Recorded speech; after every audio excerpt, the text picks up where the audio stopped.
Hi, welcome to Innovative Beast. I'm Verma, and here is how to delete your IFTTT account. So let's get started. First of all, open your IFTTT app, click on your profile icon, go to your account settings, and here you need to scroll down and click on delete my account. Here you need to select your relevant reason and click on delete my account. Once you click on delete my account, you will be asked for your current password. If you are using any kind of social login like Google, Facebook, etc., you need to change your password first. So for that you need to scroll up and click on change password. You do not have a current password, so you need to forget your password. Click on forget password and an email will be sent to your mail address. There you need to create a new password and then go to the same process.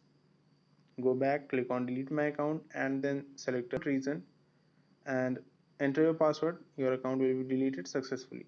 Thank you.